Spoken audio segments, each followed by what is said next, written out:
चलिए आज का हम लोग का टॉपिक है फैट मेटाबॉलिज्म का दूसरा part, that is known as the fat oxidation और फैट कैटाबॉलिज्म या लिपिड कैटाबॉलिज्म। ठीक है, लिपिड कैटाबॉलिज्म ऑलरेडी इस पे डिटेल में आप लोग चर्चा हो गई है कि कैटाबॉलिज्म क्या है, एनाबॉलिज्म क्या है। फिर एक बार बता देते हैं, catabolism is the breakdown of the complex organic compound into the simple molecule या simple compound। अगर वो फैट का होगा तो that is called as the fat catabolism, carbohydrate का होगा it is known as the carbohydrate catabolism. Okay,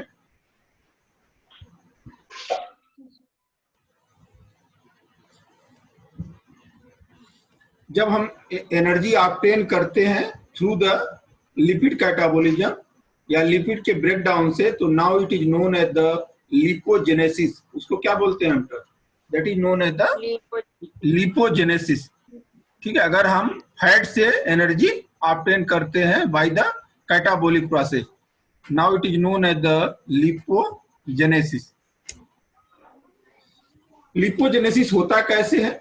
अगर general fat या लिपिड की बात करेंगे, दैट इज द ट्राइग्लिसराइड, जिस रूप में स्टोर होता है आपके बॉडी में, एडिपोज टिश्यू में जो लिपिड स्टोर होती है इन the form of the triglyceride.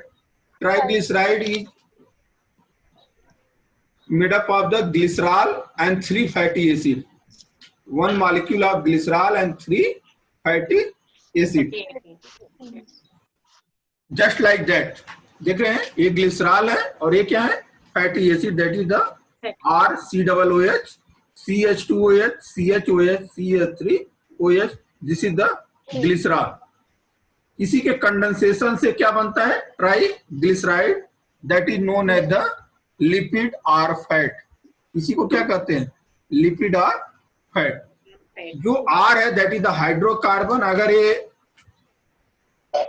Unsaturated होगा यानी डबल बॉन्ड ट्रिपल बॉन्ड होंगे, जितना लेंथ होगा, अगर अनसैचुरेटेड होगा then lipid are the exist in the form of liquid, or when it is the saturated it means no single double bond triple bond, then it is solid at the room temperature। आप देखते हैं ना, एक होता है डालडा, एक होता है ऑयल। ऑयल किस रूप में एग्जिस्ट होते हैं? जहाँ स्पेशली जो वनस्पति होते हैं, they are exist in the form of the liquid. सरसों का तेल और तमाम तरह के तेल क्या होते हैं? लिक्विड में होते हैं। वहीं आप एनिमल फैट देखते हैं, that are the exist in the form of the solid. Dalda को जैसे ही करेंगे तो क्या हो जाता है? साइड हो जाता है। घी भी देखते हैं, एक अच्छे खासे टेम्परेचर पे इट बिकम द सॉलिड।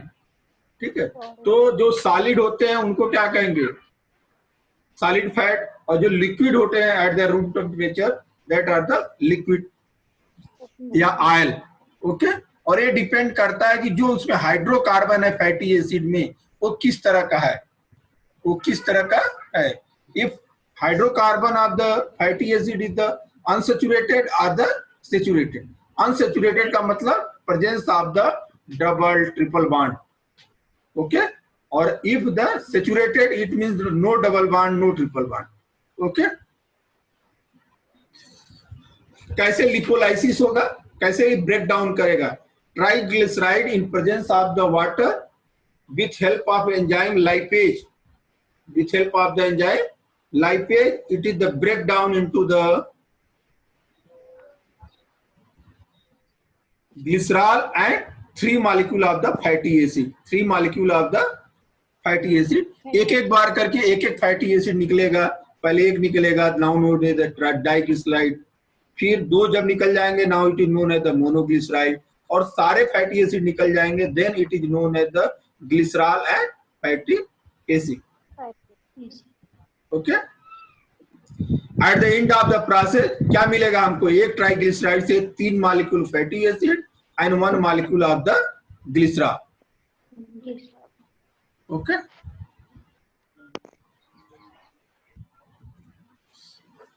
अब हमारे पास जो लिपोलाइसिस से ऑब्टेन्ड हो गए, that is the glycerol and the fatty acid.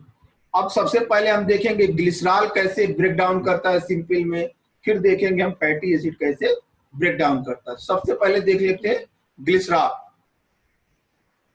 जो ग्लिसरॉल हमारा जो है हाइड्रोलिसिस के फैट से जो ऑब्टेन्ड होता है, that are the change into the glycerol 3-phosphate by the reacting with the adenosine triphosphate in presence of the enzyme glycerol kinase। किसकी उपस्थिति में? ग्लिसरॉल काइनेज की उपस्थिति में एक फास्फेट आयन क्या हो गया, यहाँ पे जुड़ गया। Now it is known as the glycerol 3-phosphate। This glycerol 3-phosphate का क्या हो गया? डिहाइड्रोजिनेशन। क्या होगा? Dehydrogenation. It means the remove the 2 hydrogen molecule. देखिए NAD रिएक्ट करके क्या हो गया? They are converted into the NADH2 in presence of the glycerol phosphate dehydrogenase. Now it is known as the dihydroxy acetone phosphate. इसी को क्या कहते हैं? DHAP। That is known as the dihydroxy acetone phosphate. याद करिए कि dihydroxy acetone phosphate कहां बनता है? ग्लाइकोलिसिस में, that are found in the glycolysis, glucose के। और जब ये बन गया तो ग्लूकोज से वो कहां कन्वर्ट हो जाएगा? डाइहाइड्रोक्सी एसीटोन वहां पे इंटर कर जाएगा। They are converted into the pyruvic acid, then it is converted into the acetyl coenzyme. Acetyl coenzyme A is enter into the Krebs cycle, और इसका भी क्या हो जाएगा? ब्रेक डाउन हो जाएगा पूरा रेस्पिरेशन के माध्यम से। तो this is the breakdown of the glycerol into dihydroxy acetone phosphate. Okay, clear? चलिए, यही ग्लिसरॉल डाइफॉस्फेट आइसोमरेज होता है। Sorry, dihydroxy acetone phosphate is converted into the glyceraldehyde 3-phosphate, जिसे कहते हैं PGAL, फॉस्फोग्लिसरॉल डिहाइड। ये क्या है? इसका ये कीटोन है, इसका aldehyde derivative that is known as the glyceraldehyde. Okay, enzyme is the isomerase. और अल्टीमेटली हमको क्या मिल गया? ये ग्लिसरॉल मॉलिक्यूल से हमको एक मॉलिक्यूल ग्लिसरॉल्डिहाइड ऑब्टेन हो गया। This glyceraldehyde is enter into the respiration. Okay, और it generate the ATP। Shivam, audio on कर लो भाई। सर इधर बहुत शोर हो रहा है इसलिए बंद किए हैं। अच्छा, कोई बात नहीं, कोई बात नहीं। सामने कुछ लोग काम कर रहे हैं ना, वो लोग शोर कर रहे हैं। ठीक है, अब देखिए लिपिड कैसे। इसका एक तो लिपोलाइसिस हुआ, लिपोलाइसिस से ग्लिसरॉल बना और फैटी एसिड बना। ग्लिसरॉल से क्या बना हमारा? डाइहाइड्रोक्सी एसीटोन फॉस्फेट बना। डाइहाइड्रोक्सी एसीटोन फॉस्फेट से ग्लिसरॉल्डिहाइड बना, और ग्लिसरॉल्डिहाइड कहाँ इंटर कर गया? ग्लाइकोलिसिस में, और they are converted into the pyruvic acid. Pyruvic acid is converted into the acetyl coenzyme A, और एक क्रेब्स साइकिल में जाएगा, और फिर they are converted into the carbon dioxide. Okay, यहाँ से आगे का सारा रिएक्शन आप जानते ही हैं। तो ग्लिसरॉल का तो बात बन गया। अब बात आई हमारी fatty acid. This fatty acid का जो है ऑक्सीडेशन होगा, that is the oxidation of the fatty acid. ये ऑक्सीडेशन के द्वारा ultimately they are converted into the acetyl coenzyme A. Okay, कैसे होता है ये हमारा टॉपिक है। अगर फैटी एसिड ऑक्सीडेशन की बात करेंगे, it is the various type. It is the various type. Mostly it take place by the beta oxidation. किसके द्वारा होता है? Beta oxidation, which is take place in the mitochondria. कहाँ होता है? That are take place in the mitochondria. Therefore it is also known as the mitochondrial beta oxidation. It is also known as the mitochondrial beta oxidation. कुछ fatty acid oxidized by the alternate pathway, that is the known as the alpha oxidation, omega oxidation and peroxisomal beta oxidation. Okay, तो major है beta oxidation, which is the very important for your examination. चलिए बात करते हैं beta oxidation की। Beta oxidation होता क्या है? Beta oxidation is the defined as the oxidation are splitting of two carbon unit at the beta carbon atom, at the beta carbon atom. अब beta carbon होता क्या है? अब फैटी एसिड है, फैटी एसिड में क्या जुड़ा है? Carboxylic acid, COOH. COOH से जस्ट जो कार्बन होता है जुड़ा हुआ, that is known as the alpha carbon. उसके बाद का जो कार्बन होता है 2 नंबर वाला, that is known as the beta carbon. उसके बाद alpha, beta, gamma, delta, omega 5 तक ये चलता है. जितने कार्बन ऐसे ऐसे बढ़ते जाएंगे, that is known as the alpha, beta, delta. Alpha, beta, gamma, delta. तो carbon number 1 is the known as the alpha carbon, carbon number 2 is the known as the beta carbon. अगर ये दो carbon अगर beta carbon से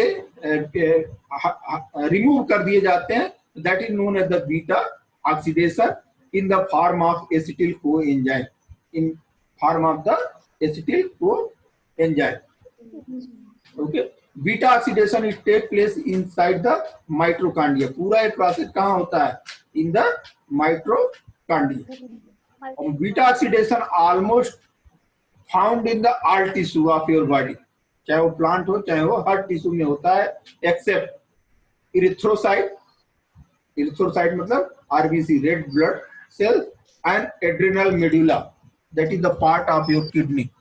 यहाँ पे नहीं होता है. अदरवाइज ऑल सेल्स में क्या होता है? बीटा ऑक्सीडेशन होता है. अगर बीटा ऑक्सीडेशन की बात करें तो it is the involve the major 3 step. First is known as the preparative stage.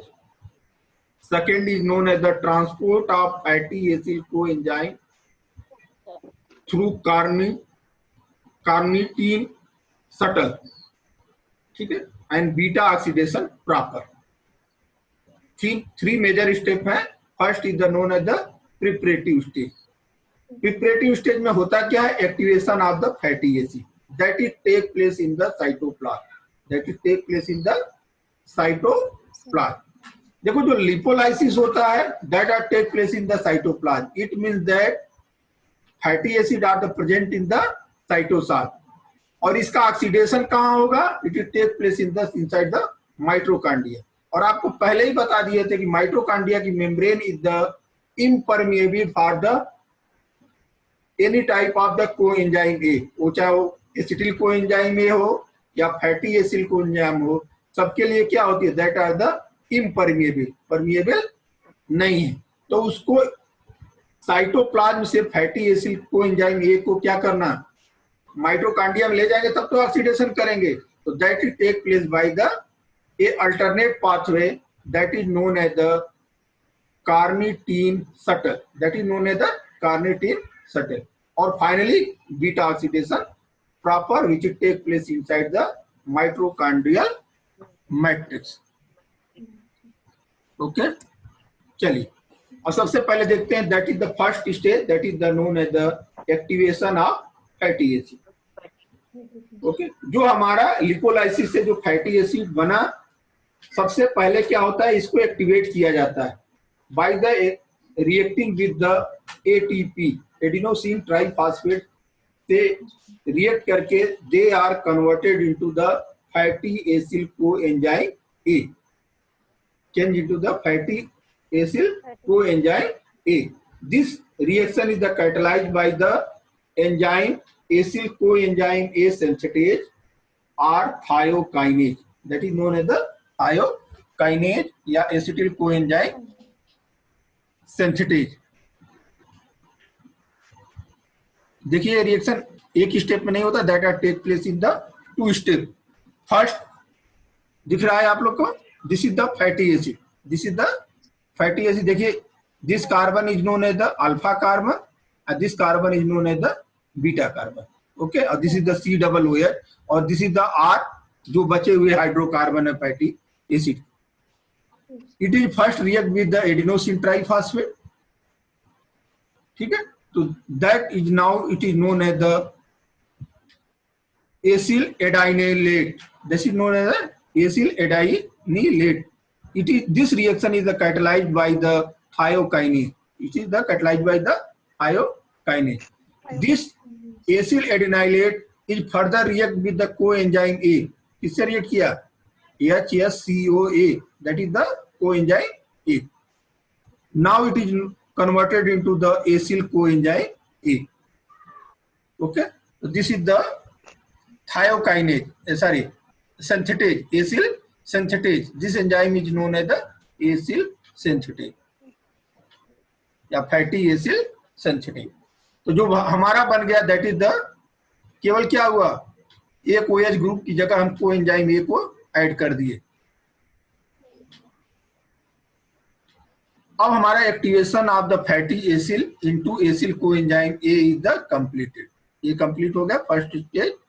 Next, अब जो हमारा फैटी एसिल कोएंजाइम ए बना, इसको हमको कहाँ एंटर करना है? माइटोकॉन्ड्रियम. क्योंकि माइटोकॉन्ड्रियल मेम्ब्रेन क्या है? इम्परमिएबल होती है for the any type of the coenzyme ए.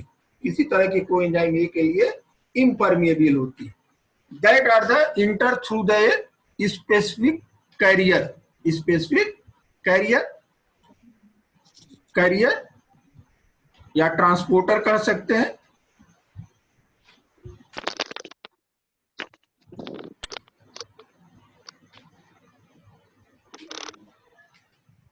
कैसे रिएक्ट करता है? तो कैरियर होते हैं that are the exist in the two form. First form is known as the CAT 1 और second form is known as the CAT 2.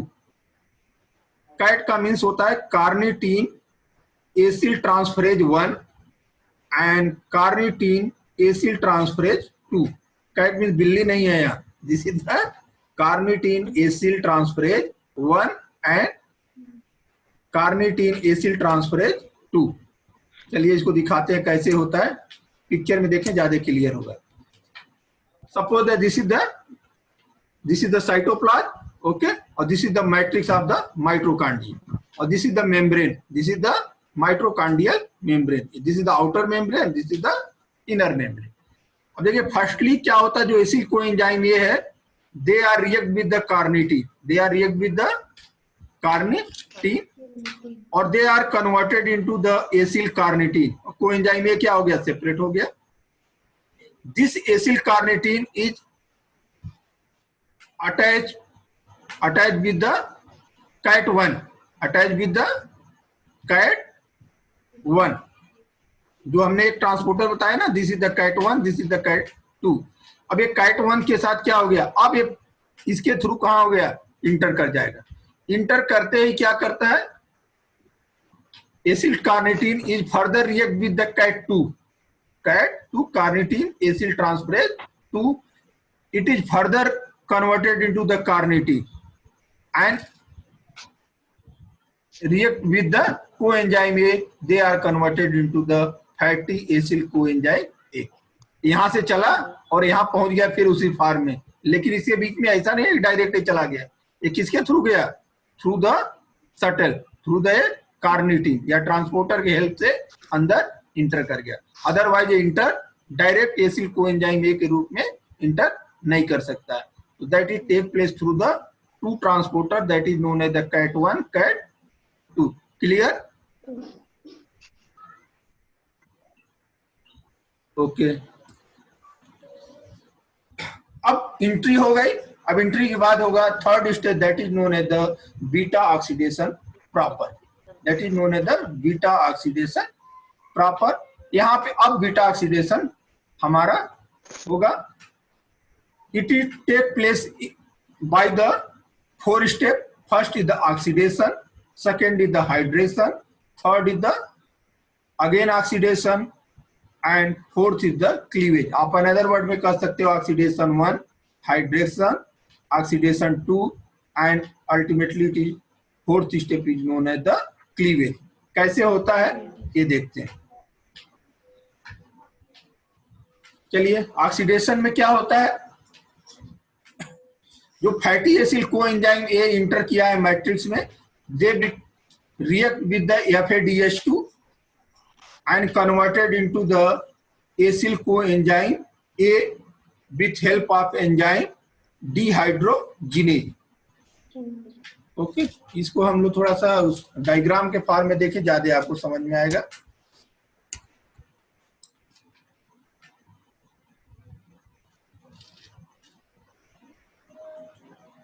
ठीक है, देखिए फर्स्ट स्टेप है,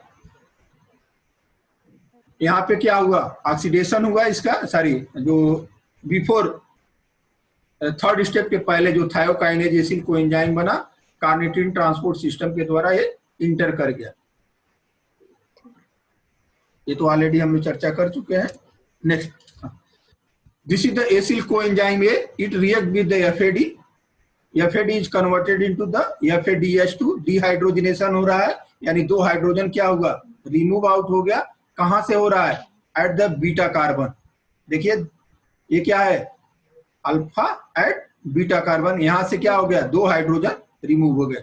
ये रेड वाला देख रहे हैं ना, CH2 CH2, यहां से एक एक हाइड्रोजन निकल गया। Now it is become the double bond. It is known as the trans enoyl coenzyme A. This reaction is catalyzed by the acyl coenzyme A dehydrogenase। Okay, अब यहाँ पे हमें जनरेट क्या हो रहा है, FADH2 not NADH2, it catalyzed by the FAD। ठीक है, this is called as the first oxidation. यही स्टेप क्या है, first oxidation. Next is the hydrolysis. This is the react with the water, यानी मॉलिक्यूल वाटर क्या हो गया, जुड़ गया इसमें। अब देखिए यहाँ पे OH जुड़ा, यहाँ पे यह जुड़ गया। नाउ ये it is known as the CH2, I see the CHOH। Okay, this is known as the beta hydroxy. Beta क्यों कहे कि अल्फा बीटा कार्बन पे क्या है, OH ग्रुप है, therefore it is known as the beta hydroxy acyl coenzyme A. Enzyme क्या है, इनोइल coenzyme ए hydrolase या हाइड्रेटेज लेते हैं, जो आप चाहें कर सकते हैं।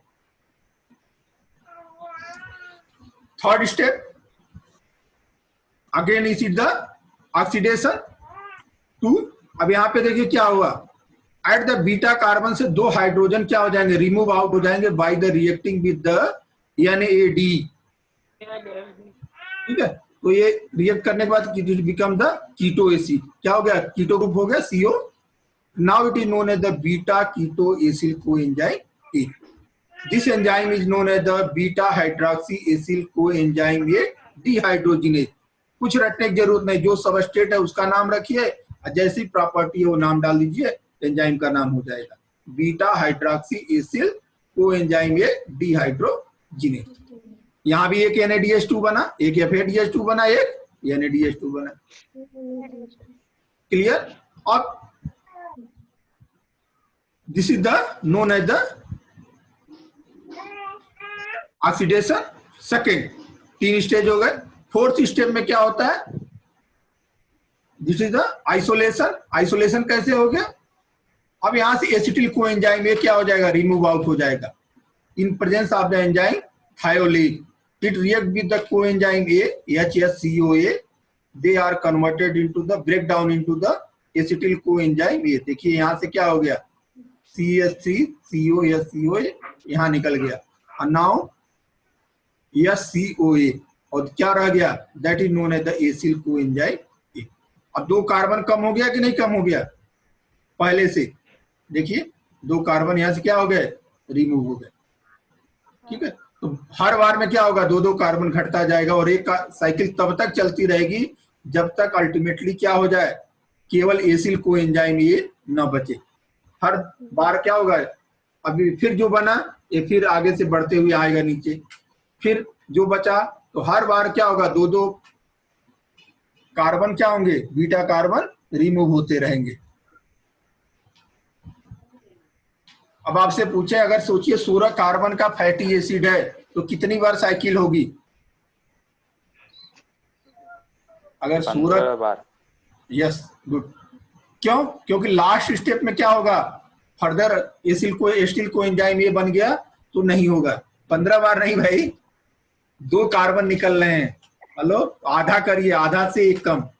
ठीक है, एक समय में कितने कार्बन निकल रहे हैं, 2 कार्बन निकल रहे हैं, तो 16 कार्बन अगर हैं तो क्या होंगे, 8 बार में 7 बार में 14 कार्बन निकल जाएंगे, अंत में 2 बच जाएगा, तो that is the 7 time, it will take place in the 7 time.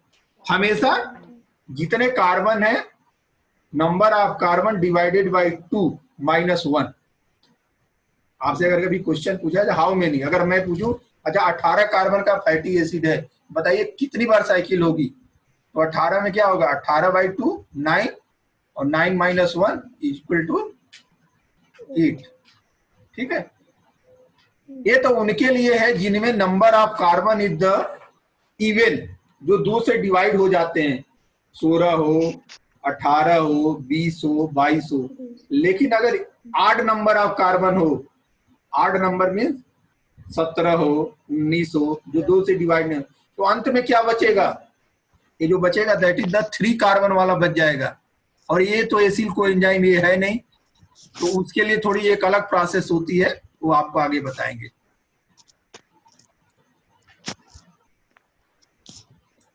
यहां तक क्लियर हो गया सबको? देखिए हिसाब किताब आपको बता दे रहे हैं। For the even chain of fatty acid, जो इवन चेन है मतलब जिनके नंबर ऑफ कार्बन क्या है डिवाइडेड बाय द 2, तो कितने एसिटिल कोएंजाइम बनेंगे? स्वाभाविक सी बात है, जितने कार्बन उतने 2 से डिवाइड कर दोगे तो एसिटिल कोएंजाइम में प्रोड्यूस होंगे। अगर 16 होगा तो 8, 18 होगा तो 9, 20 होगा तो 10। ठीक है, कितनी बार साइकिल होगी? जितने एसिटिल कोएंजाइम होंगे उससे एक कम, that is the n/2 minus 1। Formula याद रखिएगा। अब कितने FADH2 NADH2 बनेंगे? एक बार साइकिल होने में एक FADH2 NADH2 बन रहा है, तो अगर 8 बार साइकिल हो या 7 बार साइकिल हो तो कितने बनेंगे?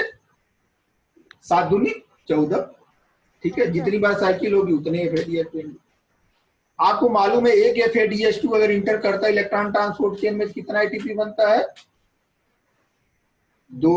NADH2 इंटर करता है तो 3, यानी कुल मिला के क्या बने? 5 ATP बने। कितने बार? एक बार साइकिल होने में। तो अगर 8 बार साइकिल हो रही है या 7 जो भी हो रही है तो कितनी बार बनेंगे?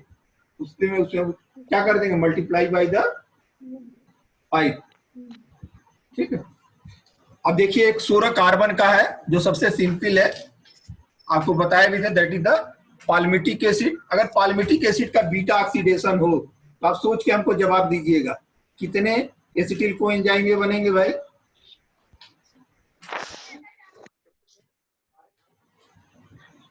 हेलो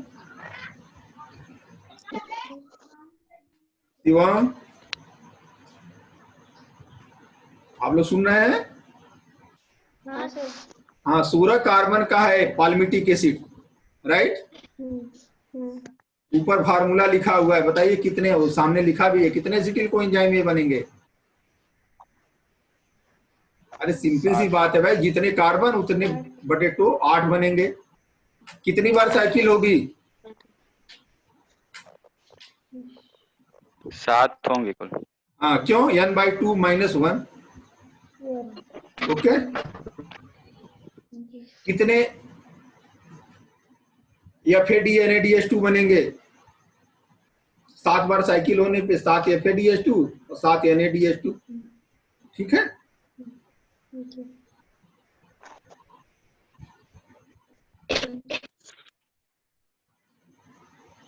तो 7 बचे 35 ATP। और जो एसिटिल कोएंजाइम अगर एक इंटर करता है कहाँ? इलेक्ट्रॉन ट्रांसपोर्ट चेन में, तो 12 ATP बनता है। याद करिए, वहां बताया था आपको। तो 8 बनेगा तो कितने उससे बनेंगे? 12 × 8 = 96, 35 यहां से बने, कुल मिला के कितने बने? 131 ATP, 131 ATP। और कितने ATP यूटिलाइज हुए एक्टिवेशन में? अगर एक फैटी एसिड है तो उसको एक्टिवेट करने के लिए क्या चाहिए? 2 ATP चाहिए, तो 2 ATP क्या हो जाता है? खर्च हो जाता है वहां पे। तो ओवरऑल क्या हो गया? 131 में से 2 घटा देंगे तो दैट इज द 129। आप लोग कल हमको बताइएगा 16 कार्बन वाले का, 14 कार्बन वाले का, 18 कार्बन वाले का, 20 वाले कार्बन का number of cycle, number of acetyl coenzyme, number of FADH2, number of NADH2 and total number of the ATP कितने बनेंगे। ओके, ये सवाल लगाइएगा।